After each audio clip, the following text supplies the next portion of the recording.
Habacuc, chapitre 3. Prière d'Habacuc, le prophète.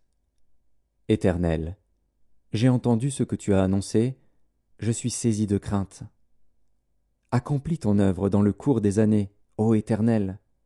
Dans le cours des années, manifeste-la, mais dans ta colère, souviens-toi de tes compassions. Dieu vient de Théman, le Saint vient de la montagne de Paran. Sa majesté couvre les cieux, et sa gloire remplit la terre. C'est comme l'éclat de la lumière. Des rayons partent de sa main. Là réside sa force. Devant lui marche la peste, et la peste est sur ses traces. Il s'arrête, et de l'œil il mesure la terre. Il regarde, et il fait trembler les nations. Les montagnes éternelles se brisent, les collines antiques s'abaissent. Les sentiers d'autrefois s'ouvrent devant lui. Je vois dans la détresse les tentes de l'Éthiopie, et les tentes du pays de Madian sont dans l'épouvante. L'Éternel est-il irrité contre les fleuves? Est-ce contre les fleuves que s'enflamme ta colère?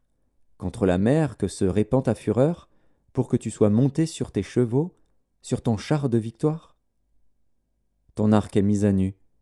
Les malédictions sont les traits de ta parole. Tu fends la terre pour donner cours aux fleuves. À ton aspect, les montagnes tremblent, des torrents d'eau se précipitent. L'abîme fait entendre sa voix, il lève ses mains en haut. Le soleil et la lune s'arrêtent dans leur demeure, à la lumière de tes flèches qui partent, à la clarté de ta lance qui brille. Tu parcours la terre dans ta fureur, tu écrases les nations dans ta colère. Tu sors pour délivrer ton peuple, pour délivrer ton oint. Tu brises le faîte de la maison du méchant, tu la détruis de fond en comble. Tu perces de tes traits la tête de ses chefs, qui se précipitent comme la tempête pour me disperser, poussant des cris de joie, comme s'ils dévoraient déjà le malheureux dans leur repère. Avec tes chevaux tu foules la mer, la boue des grandes eaux. J'ai entendu, et mes entrailles sont émues.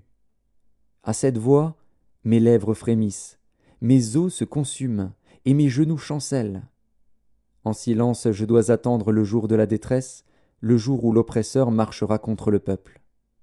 Car le figuier ne fleurira pas, la vigne ne produira rien, le fruit de l'olivier manquera, les champs ne donneront pas de nourriture.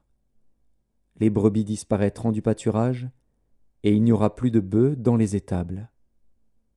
Toutefois, je veux me réjouir en l'Éternel, je veux me réjouir dans le Dieu de mon salut.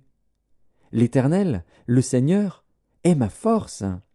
Il rend mes pieds semblables à ceux des biches, et il me fait marcher sur mes lieux élevés. Au chef des chantres, avec instrument à cordes.